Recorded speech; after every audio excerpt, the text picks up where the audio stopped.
John, welcome to the podcast. Casey, thank you for having me on, man.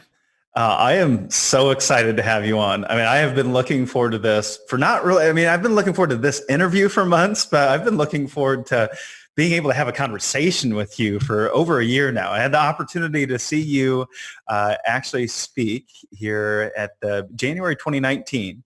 And I was sitting in the audience with my best friend, Marshall Johnson, our vice president here at Howard Bailey. And I look over at him. I'm wiping the tears away from my eyes. I look over at him and he's there and they're just pouring, right? And he looks at me and he chuckles because it was just such an impactful moment for us. It was such an impactful conversation. It was so inspirational. It was so meaningful.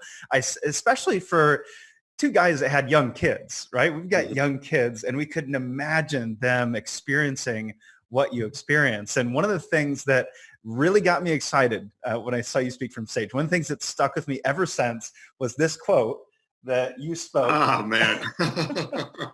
I love you, and awesome. There's nothing that you can do about it. And for other people that are listening, I feel like everybody should have heard John O'Leary's message, but there's probably some that are tuning in that have said, yeah, who is this guy? Well, can you explain? And I know you've told the story over and over again, but it needs to be heard. It needs to be spread. Can you just talk about what this quote means, why you put it on a shirt?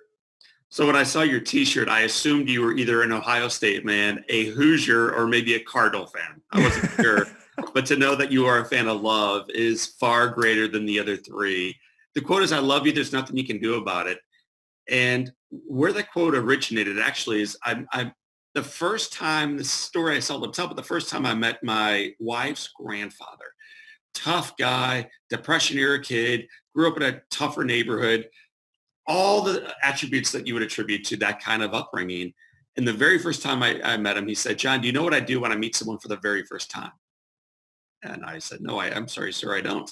He goes, well, the very first thing I do is I turn sideways. I make a fist in my right hand. That way, if they swing at me, I can duck, counterpunch, and drop them. And there's nothing they can do about it. And then he took a bite out of the cookie in his other hand.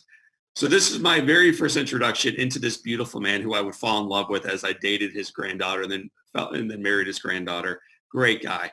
But the very first time I met him, he said, turn sideways, make a fist, get ready to punch, throw it down.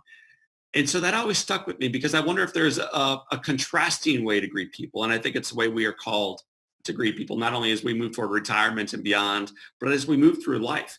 And it is with love. And it's not about us. It's not about what we can get from them, but it's about how in the way we meet them, in the way we greet them, and the way we look into their eyes and love them, it's going to change not only the way they feel about us, but the way they feel about themselves and the way we do life together afterwards. So the quote on the T-shirt reflects a quote that I use in every interaction, every single day of my life. I love you.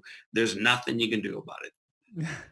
I love that. My mom saw it for the first time this morning when I was dropping off the kids and she said, "Ooh, I like that. That one's for you." And she said, "Can I write Casey and Chelsea on that shirt?" Because it means a lot. And I think people really quickly understand what that quote is all about. And, when you were speaking from stage, you were kind of amidst the launch of On Fire, which was your first #1 national best-selling book. And that title, On Fire, people wouldn't know unless they were maybe watching the video or know kind of your story, why you would call a book On Fire. Can you tell us where the title came from and kind of share that backstory? Of course, I know it, but it needs to be spread. And as we get into this discussion, there's some people that are joining us on Facebook live stream right now as we do this interview.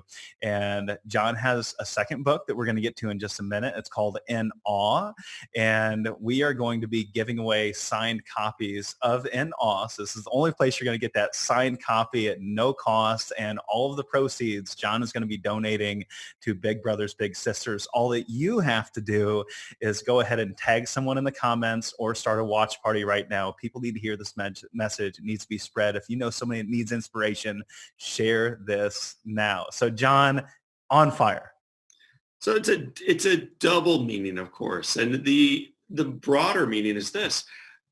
When you see something that is amazing, when you see someone performing at a high level, when you have a terrific day, it's frequently described as like, man, it was on fire. The game was on fire. The sunset was on fire. Life is on fire. And so this really beautiful descriptive term that elevates the way you perceive what's taking place right in front of you or within you. And for me, that title has a double meaning because at age 9, I was burned in a house fire. I quite literally was on fire. I was burned, as you know, Casey, now your listeners and viewers know, on 100% of my body. 87% of those burns were third degree. Spent 5 months in the hospital, years of surgery and therapy. A very terrifically challenging story, a tragedy. And yet, upon reflecting on it, we recognize now, decades of 2020 vision into it, that it's actually a story not of tragedy, but of triumph. The story itself is on fire. And even as those who have read the book or might read it later on in life, look at the cover, the original cover of On Fire was a picture of me with my arms crossed, looking very stoically at the reader. And I'm like, dude, you guys read this book. The book is not about me. It's not about me. And so they redid the title, and now it's a picture of the words on fire, but they're in smoky, red, orange, beautiful, brilliant letters that actually reflect. If you look closely at it, it reflects the reader's face back at them because we want them to recognize it's they who are called to be on fire, not only for themselves and their retirement and their success and their 401k and all the things that make them great, but ultimately on how they can give what they've received back to those who so desperately need it. So that's the origin story of the book On Fire. Well, it's a story about adversity, I think, and overcoming adversity and finding inspiration in difficult times. And can you share with us kind of what that, for a lot of us are experiencing adversity right now amidst the coronavirus impact on our lives. And, for you, what was the first thought that went through your head? Am I in trouble? I know Dad came in and saw you. Can you just kind of share what your first thoughts were, what their first thoughts were, Right. and then how that transitioned into inspiration? So at age 9, you're old enough to have your own memories. This isn't like this happened to me at 3 and I was told by someone. Everything I'm telling you about that day is absolutely my memory, and it's been backed up by my mom and dad's perspective of what they saw. And so, coming through the flames and fire, and we could talk about that if you'd like, but I think what you're really asking is, John, when you were laying in that emergency room, when you are by yourself and as your father's approaching, what are you thinking? And for me, what I remember without any doubt at all was the only thought I had was, oh my gosh, my dad, the old man, is going to kill me. He's going to find out that I played with fire and gasoline. He's going to find out that I blew up his garage. He's going to find out that the entire house was burning down when the ambulance swept me away. My dad is going to kill me. So that's all I thought as he approached me. And as he moved closer, his face kind of softened. The very first thing he ever said to me was, hey there, you little monkey. What happened to you? But he said it with like this joyful exuberance of just pure love. And then he said a little bit more seriously, John, look at me. So I did. And then he goes, I love you. I love you. I love you. Casey, I remember looking away from my dad's glance and thinking, oh my gosh, nobody told my dad what happened. The old man is uninformed. And then my next thought is a total fallen person was, I wonder if I can get away with this. Right? Maybe my brother's painting the garage right now. I mean, who knows? And yet what he was showing me that day, it's just called grace. It's grace and love and forgiveness. And it was the first most important step along the journey toward recovery. I think that's the important lesson, is to give grace, right? And to find that in others. And I guess when I hear this story, it also kind of makes me think about raising kids, in a conversation my wife and I had here. It's been an ongoing conversation, especially with what's going on in coronavirus. Now we're homeschooling, right? Everybody's homeschooling. And so kind of, I guess, selfishly, I wanted to ask, something that we've been pondering, and that is, we want to protect our kids from adversity. We want to protect them from getting bullied at school and having to have some difficult social interactions at school, and trying to put them around, all the best people, right? Right. However, when we look back at our lives, growing up in public school and how hard that was, we wondered, did we need to experience that difficulty in our lives? Did we need to go through that adversity to be the people that we are today? Or could we shelter our kids from that? And could they still come out inspired and willing and ready to overcome obstacles? And you have an extreme example of that. You experience extreme adversity and look at who you are today. And I think we have this idea that, well, you have to experience some hard times. You got to get knocked down sometimes in order to learn how to get back up. What are your thoughts around that? So my thoughts of number one suggest to me that you are a phenomenal father, just thinking of your kids and trying to protect them from hardship, which is what any seemingly loving mother or father would, of course, want for their child. And yet in the exact next breath, I think you answered your question. Am I overprotecting them from these experiences that made me, formed me, shaped me into the man I am and into the woman that my wife is? So what I would say to all of us, myself included, is when you protect your children overly so from experiencing adversity, you are stealing from them the possibility of growing in resiliency, the possibility of really understanding what matters, how tough they can be, the importance of faith, the ideas around grit, and ultimately the foundation of gratitude. Because when you're protected from the worst, you also don't recognize how good it is. And so either by getting burned in a fire in one way or another, that can happen in a million different ways, or by spending life with those who are. It can happen in either way. But either way, our kids and we as adults must continually experience adversity to rediscover what actually matters. So we're probably not going to be giving our kids gasoline in a match in order to I experience wouldn't adversity, necessarily but encourage that. There's probably other ways. there's better ways to encounter this. Soup kitchens and service opportunities and normal life, the ups and downs of normal life, Yeah. breed adversity, and then the opportunity to be redeemed through it. Yeah, well, I think your book in Awe has a lot to do with how we should be thinking about not just ourselves, but raising children and grandchildren. So I want to get into that in just a moment. But, as I was thinking about what a lot of families are experiencing right now, especially when I think about business owners or really business owners, employees, anybody that's going through a difficult time right now. But I guess as a business owner myself, I think there's a lot of us that are just trying to get by. We're just trying to make it. We're playing it day by day. And it's difficult to even think about getting it inspired and setting huge goals. How, if we're going through these difficult times, how are we supposed to find inspiration? So, that's a great question. I believe it's almost like threefold. One is with the vision of where you want to go. I think we give way too much credibility and attention to the news of the day. And I'm not saying that as a political commentary. Right now, the Republicans are nodding their heads saying those darn liberals, and the liberals are nodding their heads saying that darn Trump. So I'm not being political here. I'm just being factual.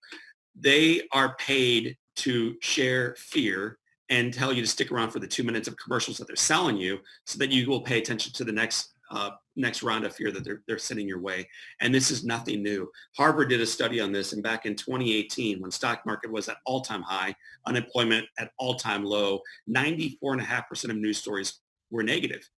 So if you think it's just the COVID-19, that's why it's so bad. Bull, man. This has been going on not only for years, but decades and generations. There's nothing new under the sun.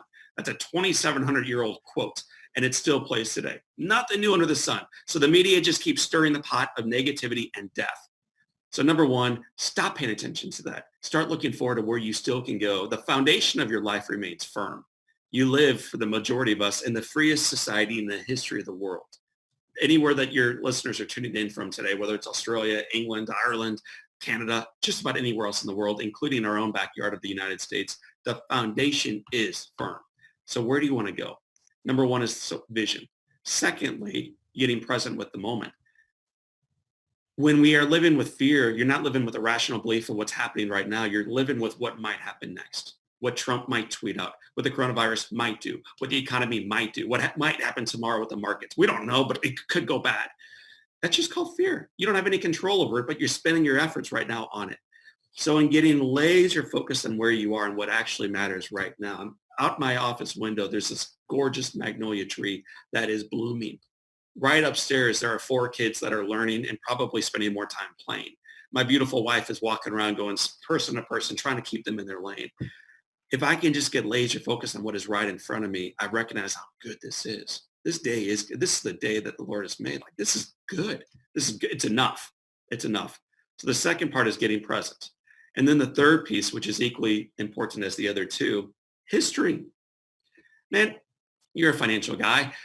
Over the last 65 years, we've had 12 corrections of greater than 20%. And the average drop has been 30. So you sum up all the horrible news, average drop is 30%. In the next 6 months that follow that horrible drop, when the world was falling, everybody was dying, and more at 10. In the 6 months that followed that negativity, we had an average return of 26%. Meaning if you could just shut up and enjoy the grandeur, the majesty of this moment, and wake up 6 months later, you would see a net loss of 4% on your portfolio. So we get really wrapped up on what's happening today and what happened yesterday, what could happen tomorrow, rather than just saying, man, history reminds us that what goes up, what goes down typically bounces forward. FDR, it's one of my favorite addresses, and I'll mess this up a little bit, but in his fourth and final address to the nation on his inauguration. So apparently FDR was the king of the United States for a generation or so. 4 times he was our president. He made his way to the podium, enduring now 23 years of polio, these metal straps on his legs. He looked out at the nation, who was still awash amidst a great global war called World War II. And he reminded this population longing for hope that if you could draw a line right between the peaks and the valleys over the course of the centuries, that line always trends up. The media tells it always trends down, and they will tell you more about it at 10. Your neighbor tells you on social media that it's all bad, except for the wine they had last night, and then now they ran out. Everybody's tendering and sharing the bad news. But history reminds us the line points up. The line points up. And maybe the fourth, and I wasn't going to share this, but I think I should, my faith reminds me that the line trends up. In my own faith background, the tomb is empty. So all this negativity around, well, gosh, I could lose a percentage point or basis points of my portfolio. Man, if I have an eternal glance of what actually matters in life, I realize that this too shall pass. And the best days for me and for my family remain in front of us. So I think looking forward in your business, in our economy, in our lives, being present, growing from history. History reminds us what will happen going forward, and then having an eternal lens of where ultimately this thing goes. It's hard for me to be overly negative right now. There's a lot wrong, but rather than complaining about it or watching it, we want to move toward the problem and fix it. Yeah. Well, you said 4 things there: vision, presence, history, faith, just to reiterate. And the one to me that really stands out is presence. We have an opportunity now, in Dr. Sachin Patel's words, to be human beings. Quite often we're human doings. We're just constantly doing. And we have the opportunity to actually just be and be present right now and learn from that. And I know I've grown through this, and I think sometimes others will see somebody like you, someone that's truly inspirational, that's always positive, and they say, he doesn't have the same problems that I do. Yeah, he's already figured this out. He knows how to stay positive through anything. But I know this has still had a big impact on you and your financial life, your business life. I mean, you've probably had dozens of speaking engagements canceled, I would presume. You've got a major national book launch that is going live here May 5th.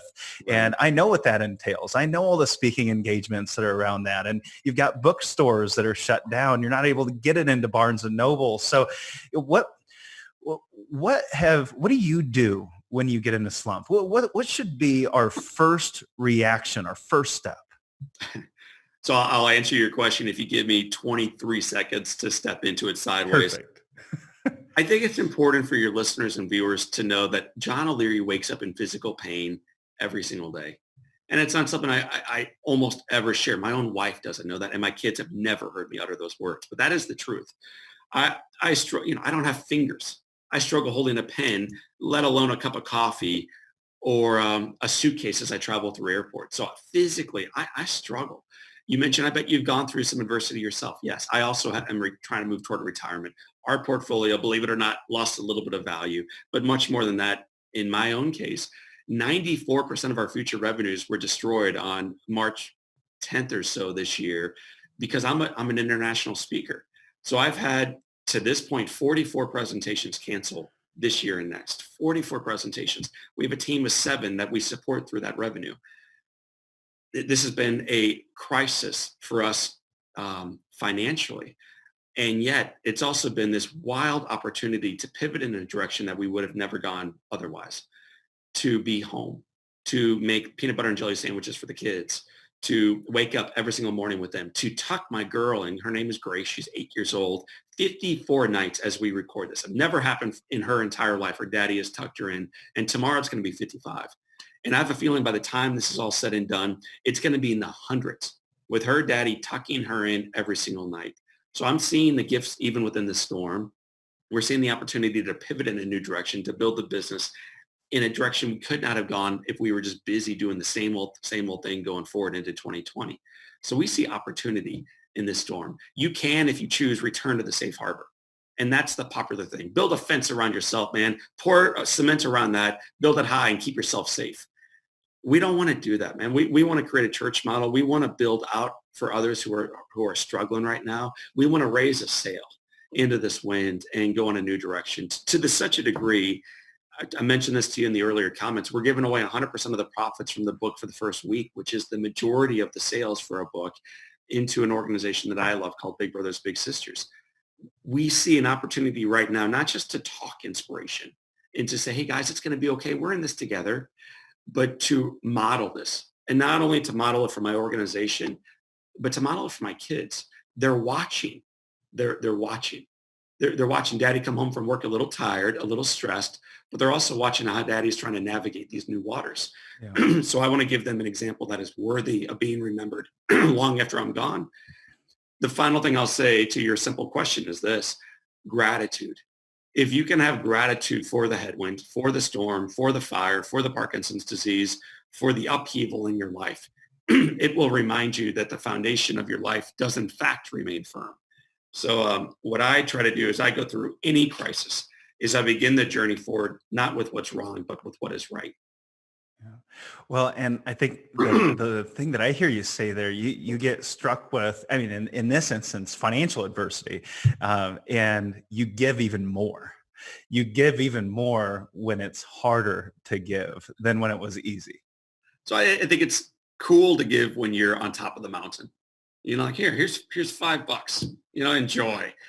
It's much more, it's radical generosity though to give when you feel like you're buried by it. The experience, and kind of what formed this, Casey, years ago, I came home from a speaking event and a book selling event where I had sold a ton of books and was paid in cash for all of them. And speakers don't keep that cash. Books cost us money too. Like the majority goes back to the publishing company. So, but I had a wad of cash, man, in my wallet. And we're in church on a Sunday morning, and my little boy Patrick, he's probably 7 at the time, big old brown eyes, full of life.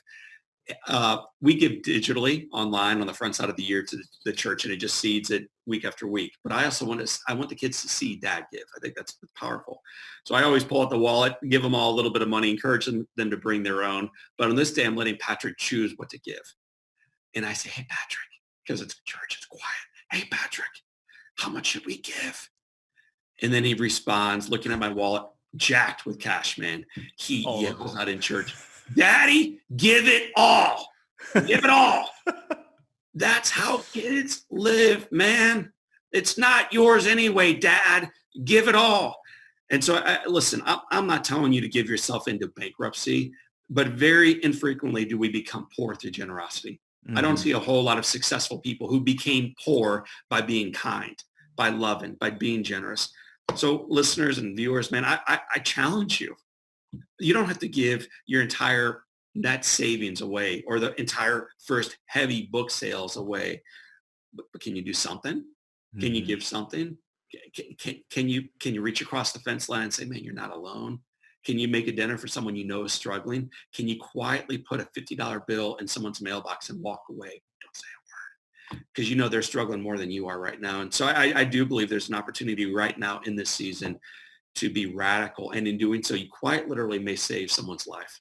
Yeah. Well, I think value in many people's lives is giving to others. And if we're psychologically going through a difficult time and adversity, we need to create more meaning in our lives. We need to elevate that purpose, and that might be giving. Giving can help give back to yourself, so tenfold, right? But just giving away during those difficult times. And to you, it sounds like that is creating meaning in your life, and it has something to do with purpose as well. We talk about purpose and meaning a lot here on the Retire with Purpose podcast. And so I'm wondering from you, how do you differentiate between meaning and purpose, and where's that fit in your life? So meaning to me seems like the rationale behind why we do all the things that we do. And purpose seems to be more of a true north that we are pulled toward or fueled by. And when I think of purpose, look, my purpose statement is this. So it's why today, I'm tired right now, to be honest, I'm just wiped physically. But this morning I got up before the sun was up and I went out to the screen porch with a cup of coffee. I love to watch it rise, man. Whether it's an overcast day and you barely see it, you still see darkness turn to cloud. That's powerful. But on a day like today in St. Louis, Missouri, I watched darkness turn to light. And I watched God, sun, kiss off the heavens, and it was majestic. And I made a list of things that I was grateful for today. But part of the reason why I get up early, part of the reason I stay up late, and part of the reason why I have this goofy grin on my face, and for those of you listening, hopefully in my voice, I hope even as you listen, you're like, dang, that dude is happy about something. I think he's been drinking too much coffee or whatever else is in that mug. Well, the guiding light for me, my purpose statement is I choose to thrive because, this is personal for me, God demands it, my family deserves it, and the world is starved for it. So let's go. I choose to thrive because God demands it. My family deserves it. The world is starved for it. Let's go. Let's go. So that's my purpose. But the meaning is the reason why I do all the things in the first place. The meaning is why we are called to take Sabbath and slow down from time to time throughout the day, throughout the week, and occasionally throughout life to look back to recognize why we have been doing what we've been doing in the first place. If you ask yourself, why did God stop to rest? I don't think he was tired. I think it is to look back and really take inventory of what he created, but even more than that, to be an example for the rest of us to follow suit, to slow down. And so meaning is when we're able to look back and realize, wow, look at these kids. Oh my gosh, I'm so blessed. I'm honestly, when I think about it, I'm overwhelmed by my life. I look at my wife. She's like red wine, man. She gets prettier every single day I look over at her. We've been married 17 years. She blows me away. Her heart's awesome. But if I was racing through life, I'd see none of it. Meaning is the willingness to pull back, breathe, and look at what you got and give thanks for it. How do you feel that evolves, that relationship between ourselves, our purpose, meaning in our lives? How does it evolve through the phases or stages of our life? Yeah. So what your purpose and mission are currently, purpose and meaning are currently, ought to be radically different in a few years than in what it is right now. As you age from grade school to middle school, life changes. Middle school to high school, life changes. And we think as we age, like we've made it. We almost look back at a girl, like right now, a lot of kids are missing out on graduation and prom. And we almost look at them with disdain, like, don't they realize how insignificant this is? But I challenge those of us who view it that way. Was it insignificant when you were at prom, or when you weren't invited to prom, or when you graduated? Was it insignificant then? Because probably not. And so what that might remind us also is the things that we think we've made it to the climax of life where we are right now. Yet we're always evolving.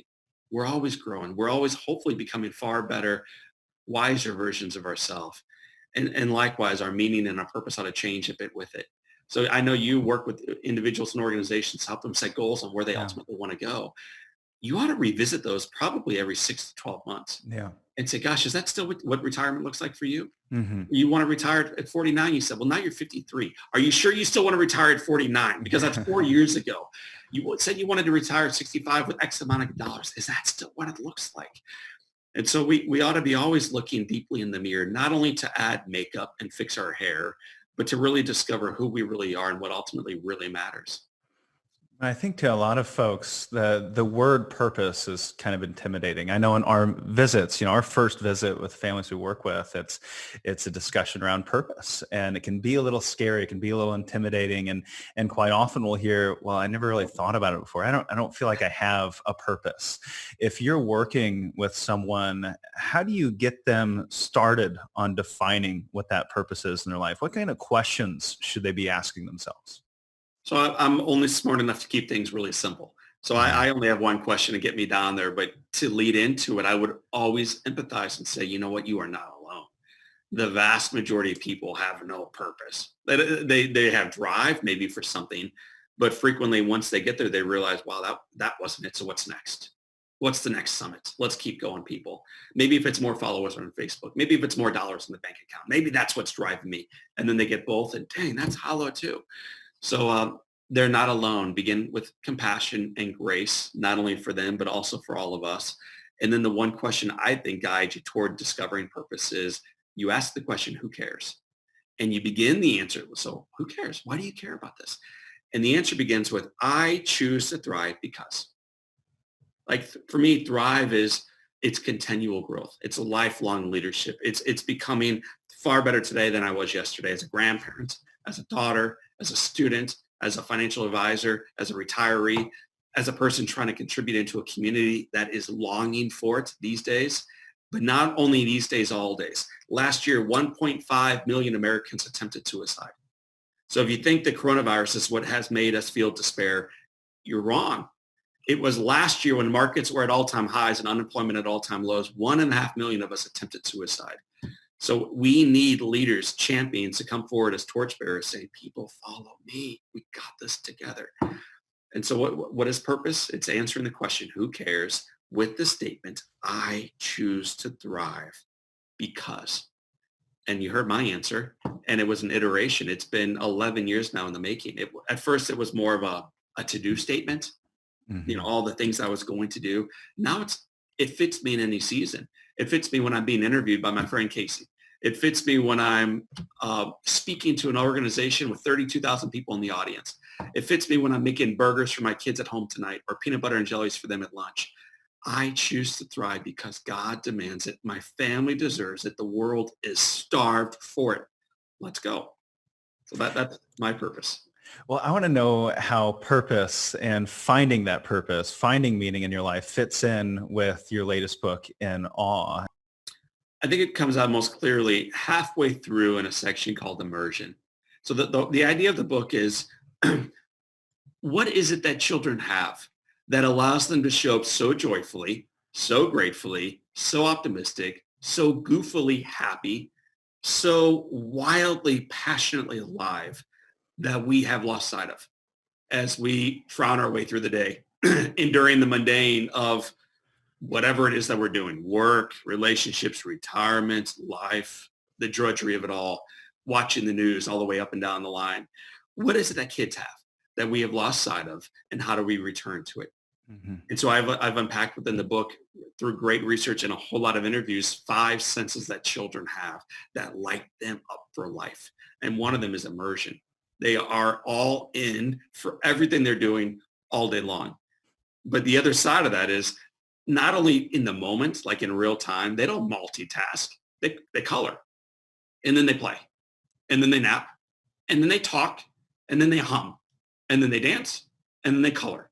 And then they go outside and look at, like, they do one thing really, really, really, really. You got 3 and a 5-year-old, man. You are exhibit A of this. Look around your house. They do one thing really well. Color on the walls with marker. They do one thing really, really well. But I had a conversation with a business owner years ago in a hospital room. I was a hospital chaplain for a couple of years, and this guy was at the end of his life. He had congestive heart failure. I walk into this room. I'd never met him before. The room is gray. It's drab. The shades are drawn. There's no flowers. There's no cards. And we just started unpacking life together. And I remember Casey, he said, John, if you had seen me years ago, you would have seen a man on top of the world. And he talked about running a business and his family, his 3 kids. And then he said, and in the pursuit of that success, I lost sight of the things that actually mattered. He said, I worked so hard that I lost my relationship with my wife. Work got so hard and so stressful that I turned to alcohol and other drugs to cope.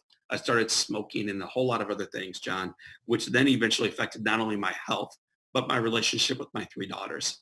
And he like looked out the window, looks back over to me and he says, John, I've gotten to the very end of my life. And I realized that I've climbed the ladder to the very tippity top. And I had the thing leaned against the wrong darn wall. And I'll never forget that. John, I got to the end of my life and I realized I had the ladder leaned against the wrong darn wall. So part of what I hope people will get from the book In Awe is how better to recognize what the foundation of their life is, what wall they want to lean it against, because it may not be the one they're currently leaning that ladder against, and how to begin climbing. And like, I love climbing. I run a business. I support businesses and growing top line revenue and bottom line profitability. I love climbing. But we want to make sure that we don't get to the top and realize it was leaned against the wrong wall. The worst thing in life is to become successful at things that don't matter. I think that honestly, that's worse than failing. To become really highly successful at things that don't matter at all. Mm-hmm. So we want to make sure we unpack success in this book and unpack passion and purpose within the book as well. Well, there's an addiction there, I think, that I see with especially my business owner clients, the business owner clients that we work with. And those are just very successful. Maybe they were lawyers or maybe they were successful CPAs, whatever it was. Those that were very successful in business, they really struggle with this transition into retirement. They really struggle once they find financial freedom. And I was lucky enough to kind of experience that for myself, where I said, well, I don't need money anymore. I've got financial freedom. Well, now what? Why am I working? Should I keep working at this point? Should I continue to work the way I was? Maybe I need to focus on my family and my friends. How would you walk someone through that process? I guess first you got to wake them up, right? Wake them up to the reality that, what they're doing isn't their purpose, or they don't need to work 15 hours a day. The money isn't the goal anymore. How do you wake someone up? And how do you help them find that transition to get them to the top of that ladder? There's a lot of ways. My mom always says, a lot of roads lead to Rome. I don't even exactly know what that means, but I think it means this destination we have, there's a whole lot of ways to get there. And maybe the most profoundly powerful exercise that we do when we do like online coaching. So I'll just give this one away. So here it is, class. We occasionally will have people create their current obituary. So business owner, you pass away today.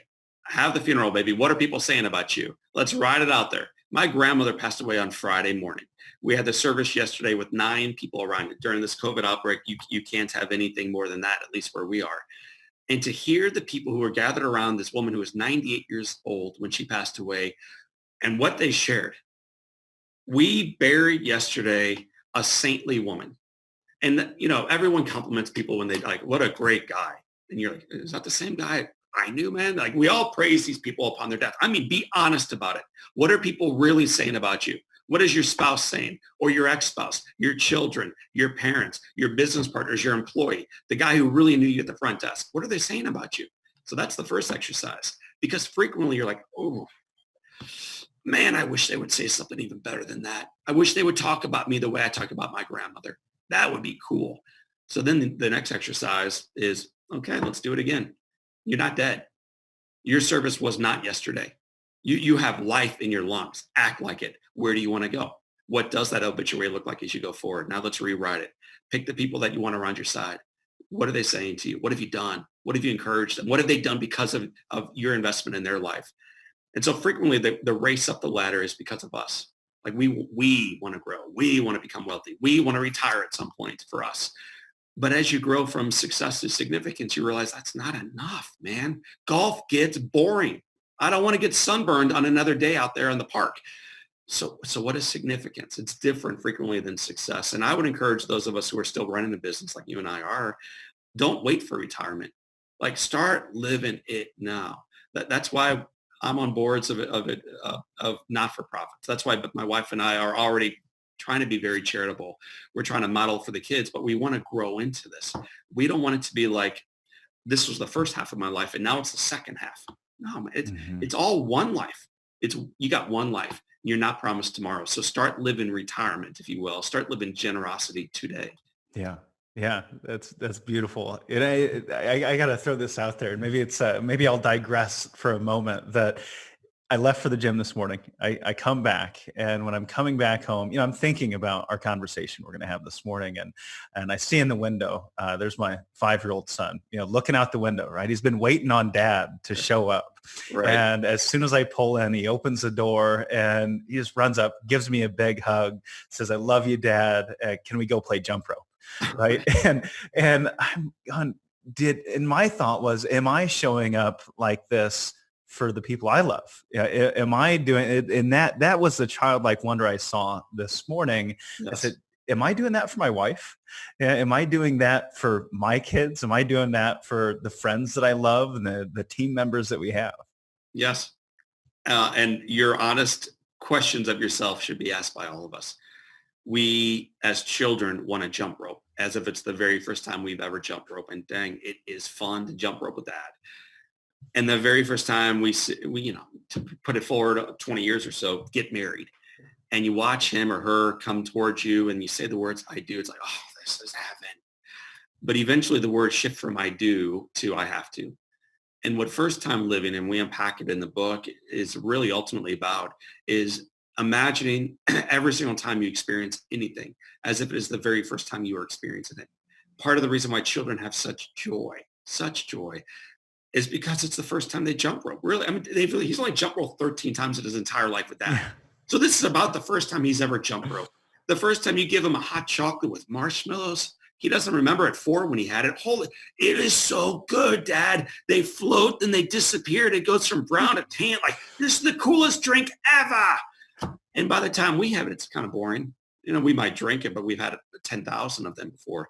So whether you're looking at your spouse or your children or a jump rope or a hot chocolate or the market or a sunrise or the reflection in the mirror, there's a gift in seeing it as if it's the very first time you're experiencing this. Kids do this naturally, but we can opt in. Well, and I feel like there's two sides to this. One, how do we keep from growing numb to these things? And then once we have grown numb, how do we get out of it? How do we make the shift? And that, I think, then how do we stay on the path, right? There's really 3 phases to this.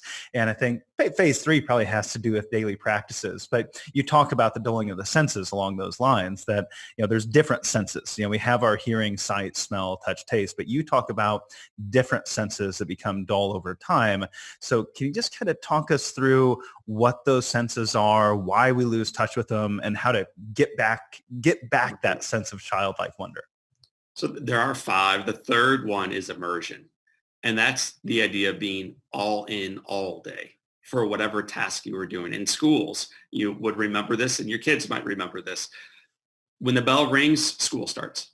And then when it rings again, you go to the first class. And then when it rings again, recess. Then when it rings again, back to science. Then when it rings again, lunchtime. Then it rings again, it's nappy time. And kids do one thing at a time. They may look out the window occasionally, but there's even healthy research around this idea. It's called daydreaming. It's actually really productive to occasionally not be busy. You said human doings. We're not human doings. We're human beings. Right on. Well said. So the third sense is immersion. It's this idea of being completely engaged in the moment, and it will change the moment and it will change your life thereafter. The first sense is the sense of wonder. And I almost said a gift, and it really is a gift. But it's this idea of not only experiencing the day as if it's the very first time you've experienced it, whatever that day brings your way, a rainbow to sunshine to raindrops, very first time of experiencing this with awe, but also of being inquisitive around it. For those of us with a 3-year-old and a 5-year-old like you have at home, Casey, you know that kids love to ask questions. And their favorite question always is why. Why? Go to bed. Why? Brush your teeth. Why? Take off your shoes. Why? Because I said so. And eventually through parenting and mentorship and school, they actually stop asking questions because teachers, and you and I are part of this problem here, have eventually instructed kids to recognize that there's ultimately one answer to the question. And those who get it right excel. Those who don't, you go home with a red slip. You missed it again. He keeps asking questions. He won't pay attention. So we have begun to educate out of our little ones this natural inquisitiveness for life. But those who do truly great things in all aspects of life are naturally curious. Einstein, the dude wanted to know why and what if and who cares and well, what's next? And all these wonderful questions that led to progress. All progress grows out of questions. Everything that has been invented today at one point did not exist. So it's important for us not just to look at the life that we have and say, well, that's what it is. COVID-19 will always be here. My marriage will always be lousy. I'll always be single. I'll never retire. All this kind of victimhood of just saying it's always been this way. But to imagine what kind of life we could build for ourselves and our brothers and sisters going forward, questions guide us in that direction. So the sense of wonder is a big one. The second sense is expectancy. Expectancy, crazily enough as this may seem, is the ability to believe that what you think about enough will eventually become the life that you live, which sounds a lot like a book called The Secret or a movement called like kind of New Age spiritualism that I actually don't ascribe to. I don't believe if you shut your eyes and think of something that it's going to come to pass. But the cool thing about shutting your eyes and thinking about something is when your eyes are reopened, you live differently. You quite literally dream differently. You speak differently. You act differently, which ultimately means, here's the awesome part, the results are different. Pharmaceuticals are struggling with expectancy because there's something called the placebo effect. Whether they give me a sugar pill or they give me the actual treatment, all research, all of it says, dang it, patients are getting better regardless of what we give them to different degrees. But all patients, when they get pills, whether they're the real thing or the fake thing, work. This is craziness because the very mindset of a patient will influence the results of that study. So markets operate not on reality. They operate on what we think is going to happen with oil, with the news coming out of China tomorrow. It's all market conditions are led by what we think might happen that day. It's crazy, but it's the reality of our life. And so how do you harness the power of expectancy? That's what we unpack in the book In Awe. You heard about the third one. The fourth one might be my favorite. It's called belonging. Oh man, I mean, Cigna ran a study 3 years ago, and it asked the question, how are you feeling about your life, and do you feel connected with those around you? And more than 54% of us, 54, I think it's 0.4% of us, felt as if we were doing life by ourselves. We felt isolated. The vast majority of millennials, many of you might be millennials, many of you have children or grandchildren who are millennials. The vast majority of them felt as if they had no one that they could honestly lean into and speak truth to.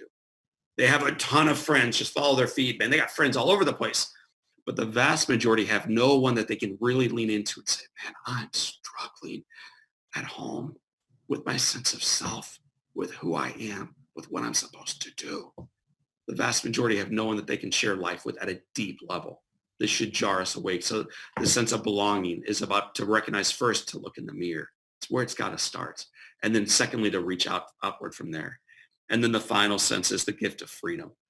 Kids, you have a 3-year and 5-year-old. It's possible your 5-year-old was outside in his underpants. I like kids just don't care. He was. They are free, baby, free indeed.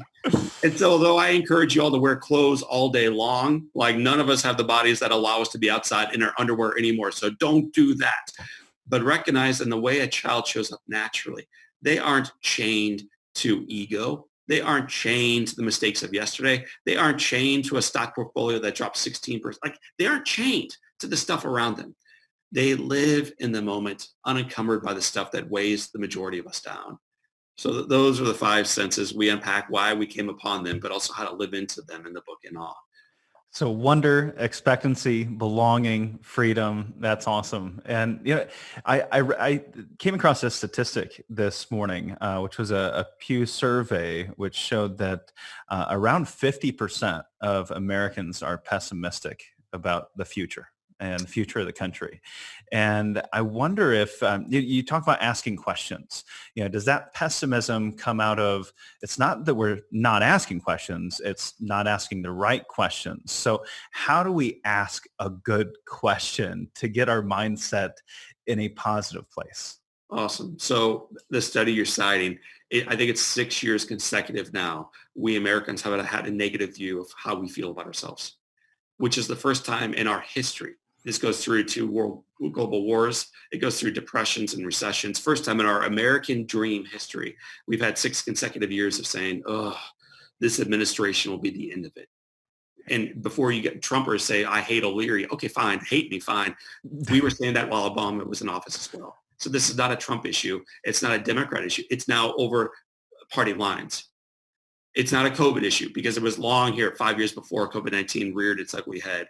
So, man, the first part of your answer is I think we got to view differently about ourselves and where we're going. That's expectancy. That's really critical during not only a pandemic, but as we build back up afterwards. The greatest generation was the greatest generation, not because they survived bad times, but because they learned and then applied the lessons they got during those bad times.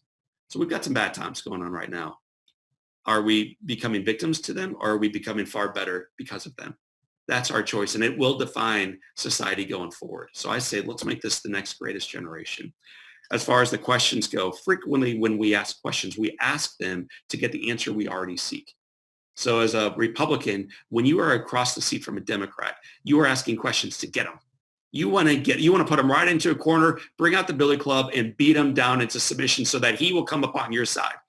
As a liberal, we do the exact same thing. As a believer, we do the same thing for those who don't believe what we do. Mm-hmm. And so the greatest teachers among us, and I know your faith background, Jesus Christ, they ask questions and they just let it hover out there. And in fact, one of the most beautiful things they do, when they are asked a question, they frequently will follow with the question, not an answer, not indicting. You are all doomed. You fool. Wrong. They frequently will then answer a question that's trying to catch them with a life-giving question that then occasionally will send people walking away in the opposite direction, forever changed. So when you ask a question, questions are easy to ask. That's the reality. Kids don't ask them to get the answer they thought they wanted. They are seeking, having no idea what the answer is. That's it's naivete. It's beautiful, and it opens them up to optimism going forward. It's open-mindedness, I think, in there. And you talk in your book about how we become less flexible. We become less open-minded as we age. And so regardless of our stage, it sounds like we may have this risk. We might be 20 years old, and in our transition to 30, we're going to become more closed-minded, less flexible. And our transition from 60 to 80, the same thing can happen. Do you have any daily practices that you use to maintain that open-mindedness, that flexibility? So yes, and let me back in by saying I met a 98-year-old business owner in San Diego, and I won't unpack the entire story unless you just demand it, but a 98-year-old business owner in San Diego who reminds me, you don't have to grow old. You just don't have to. You don't have to get crusty. You don't have to rust out, man. You can wear out and you can live well until the end, whether that's 33, whether it's 19, or whether it's 98. Like we can live well until the end. We can stay open-minded. We can stay growth-oriented until the very end. So what am I doing? Part of the joy of being burned on 100% of my body and 87% third degree means I have scars from my neck to my toes. So when I'm brushing the teeth in the morning with my shirt off, dude, I'm looking at brokenness. I'm like the worst version of it. I know in my heart of hearts, I ain't that good, man. I see my corrupt body all day long. But in doing so, rather than being sad about it, I'm like awakened by it. I realize that this life is fleeting. It is a gift. It's sacred treasure. I have royal blood coursing through my veins, and I'm not going to waste this day. But I don't think I'm that good. I know God is. I know life is, but I'm not. It also means I don't think I have all the answers. So although I feel very strong politically and faithfully, I don't assume any single time that I have the answers. I'm a Christ follower, man, but I love talking to my Muslim friends about their faith. I love hearing about Hindu. I love learning what my Jewish brothers and sisters have to bring to the table. And I love my atheist friends who are challenging me. I love them. I feel very strongly politically, but I purposely listen to the other channel because if I can't listen to them, how can I really believe in what I believe? And I think the majority of us, man, we tune in to the one channel, the one blog, the one station that is echoing in the echo chamber, what we already believe to be true, which is a very, very, very, very dangerous thing to do. Very dangerous because it's possible you might be wrong. And it's possible that we are better together. And it's possible if we do life as a mosaic, that's where we create the most beautiful artwork. So I'm not trying to make everybody mad on the call. I think I've offended everybody who had any belief at all. But I've always thought if you really want to believe something, you got to believe it enough to be open-minded enough to those who have beliefs different than yours. And if you are not, if it makes you mad when someone tweets something else or when someone posts something on Facebook that you disagree with and you unfriend them, it's not an indictment on them. It's an indictment on you. You spoke about depression earlier, and it seems to me that there's the possibility that those that are really experiencing depression are in a place where they've stopped asking good questions, and they don't see the future. They've lost that open-mindedness. They've become inflexible to the future. And there's a statistic that says that studies are showing that the risk of suffering from clinical depression in retirement increases by 60%. Wow. And I wonder, if someone's listening right now, and I've been impacted personally by, those closest to me that have went through depression, and you kind of become, you reach a point of loss, whether you're that person watching someone go through depression or you're probably in depression, you feel like you're at a loss. What would be your advice to someone that's either in that position where they want to help someone or they're experiencing depression?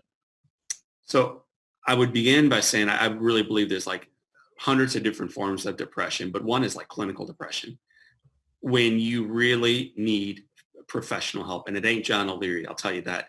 It is a real expert who can guide you through this process to remind you that there's reason for hope and that the best days are in front of you. And there may be some treatment, there may be some medicine involved in this, there may be a whole lot of steps to take to get out of this darkness. I've never experienced that, but in my family, we dealt with it. In my wife's family, we've dealt with it. In every single relationship of people that I really get to know, in their families, they've dealt with it. So for those of us who are there right now, man, you are not alone and there is hope. So I would strongly encourage them to reach out to an expert to get information far greater than what you're getting from John Leary right now regarding clinical depression. But when I hear you say, John, I've learned that 60% of people who retire become depressed, I would suggest that's not clinical depression. That is behavior-based depression. That is when our whole life was a sprint. We were doing it. We were rocking. We would play golf on Thursdays and toast how great we were on Friday afternoons. And now we don't have that. And now my life has lost meaning. That's not clinical depression. That's because, damn, this isn't what I signed up for. This wasn't the life I longed for. Now, where's my meaning? And so for those folks, it's a different deal. I think I would remind them that you do not have to be defined negatively by retirement. You don't have to wake up at 10 o'clock, read the morning news. It's already behind us, by the way. It's looking back at what happened yesterday. You don't have to live that life. You don't have to go to coffee every single day and boredly ask the question, well, what should we do? You can be like my 98-year-old friend who touched lives literally until the last breath he took. And that doesn't have to be as a business owner in San Diego. You can start a campaign where every single day you write a letter to one person who would influence you in your life and hand deliver it. And as they're reading it, say, you know what, while you're in front of me, I thought, how about I read this to you just so you can hear my heart around this? Hand it to them and say, I love you, hug them, go home, wash, repeat, do it again. If you're depressed, you try doing that for 10 days. Try it for a month. And I'm talking to the people who feel like my life doesn't have meaning. You go around and you thank everybody who loved you well, who guided you forward, who you think you can encourage that their life has meaning. A short little example of this: on Sunday this past week, my kids were just kind of barking about how bad this is. This kind of stinks. Homeschool, mom, where are my friends? And so what we did is we wrote letters to kids in the neighborhood, and I mean beyond our neighborhood, who we know are struggling. So I had them all pick one kid who they knew was really struggling. We're involved with Big Brothers, Big Sisters. We wrote them all letters, love letters. We colored them pictures. We told them why they mattered, why we respected them. And then we tucked a little bit of love in the form of cash inside these envelopes. We stapled all the way around, drove around to all these houses around our community, rang the doorbell, ran back out to the car, and then just waved. And when you see these kids, Casey, who have never in their entire life seen a $100 bill, open up a love letter to themselves with pictures drawn by kids they respect, and then that in front of it, it changed not only the kid we were giving to, it changed the 4 kids in the back of my minivan. Okay, so listen, I get the behavioral aspect of depression. When you're just kind of done, man, this isn't what I signed up for. My body aches all the time. You don't have to stay there. My dad has had Parkinson's disease for 32 years. He cannot move. He now cannot speak. He cannot earn. His retirement stinks in the ways that we have defined what a great retirement looks like. And he is the most content, most joyful, most peaceful, most alive guy that I know. And so if we're moving toward behaviorally based depression, it's a choice. You're making it right now. And if you're making it right now, there's a way to pivot forward to make a completely different choice going forward. I beg you to make it before it's too late. So that's one piece I would say for those of us who realize, man, I see someone around me in my neighborhood struggling, show up for them. Don't underestimate the power of presence. Not your words, not your dollars, not your cash, not your greatness, your physicality, your being, your love, your smile, your willingness to let someone else know they're not alone. They are loved. It can keep someone alive, and that person might be you. Well, you've got a whole new spin on Ding Dong Ditch. So we might have to get after that this weekend. That sounds like a lot of fun. John, as you talk about this, I just hear you telling story after story from your life and telling your story to others to inspire them. And I'm sure you've seen this. You recognize the legacy that you're leaving behind with your kids, their kids after them. There's true impact in sharing your story. If someone's listening, they're a grandparent and they want to make that multi-generational impact, that legacy, the legacy that you've been creating, what's the power in sharing your story? How should they go about sharing their story? So I've never answered your question in this way, but as I think through, yesterday I buried my grandmother. 3 days ago, I lost her. She's just amazing. So as you were asking the question, I'm thinking, what would have been cool if my grandmother did with me? So what I'm thinking is, what if for those of us at that stage, whether it's with a grandchild or a daughter or a cool little neighbor kid who lives right down the street, what if once a week you got together and had tea, coffee, Coke, water, milk, milkshakes, pick your favorite wine, pick your favorite flavor of the day. And all you did is during that one visit, you asked each person one question. And while the little one was answering, you were taking notes. And while grandpa, retiree was answering, they were taking notes. And you began to create a life book of experiences together. Man, if I had had the opportunity to hear about my grandmother when her dad went off to look for work in California when they were 7 during the Depression and he never came back, I wish I would have heard that story. I think there's something there I could have borrowed from right now. Mm-hmm. To learn what it was like to say I do to her sweetheart, to hop on a train the following day, go to Galveston, Texas, kiss him as he got on a ship, and then went away for 3 years. She takes a train by herself as a newlywed and lives with her in-laws for 3 years. Whoa, what's that like, Grandma? Man, I wish I would have heard those stories. I also wish she would have heard the stories of when I met Beth for the first time, what I saw in her, what it was like when this girl took my hand. Grandma, oh man, it was so good. I was always afraid that no one would take my hand, and she took it, and she's the prettiest girl in the room. And I wish she would have experienced that same wonder. So I think it would be really cool for you to do what Casey and I are doing right now, which is sit down and have a little conversation together. Yeah, well, then that's the neat thing. We don't have to physically be there. You can hop on Zoom. Absolutely. So, John, I know we're running out of time. I just want to wrap up with one philosophical question, if you have a minute. And that would be, what is, and I've never actually asked this question of a guest, but you've got so many cool days in your life. I want to know what is the best day of your life? So the lame answer would be today. Yeah. And I won't do that to you, but I knew you wouldn't do that to me. That's why I asked you. I mean, to be honest, man, screen porch coffee this morning, sunrise, gratitude journal, prayer, reflection, little scripture, go back inside, do about an hour of work, hear pitter patter down the hall, down the steps. Grace walks in with glasses. She's already brushed her hair. She's got a dress on, an 8-year-old. 10 minutes later, as she and I are having Cheerios together, my bride walks down. We go outside, we plant a couple flowers. Like, it's been a pretty good day, and it's 10:24. Like, I'm blessed. So I really do mean, like, I feel almost every day is just a profound blessing. And I beg you guys, ladies, leaders listening right now, don't miss what's in front of you. Your life is sacred. This day is blessed. So today's pretty good. But the best day of my life, the wedding's pretty lame too, because I think that's most people's answers. Coming home from the hospital, that was a pretty solid day. A day called John O'Leary Day at the ballpark, that was pretty cool. Maybe the coolest though, because there's a whole story behind John O'Leary Day at the ballpark. You can read about it. Was 30 years later when I had my second John Leary day at the ballpark. The St. Louis Cardinals had invited me to speak to them, and they were so moved by the story that they had me speak to the entire team one more time. And then they had me do a repeat performance, John Leary day at the ballpark. But this time, instead of being in a wheelchair, I'm standing. And this time, instead of my dad pushing me in my wheelchair, I push him in his. And this time, instead of me being a little one, my 4 little ones are the little ones with wild eyes and awe as we walk around the grass turf of Busch Stadium. And I had a chance to throw out a first pitch with no fingers and actually hit the glove that I had intended to throw it to, which is evidence of a miracle.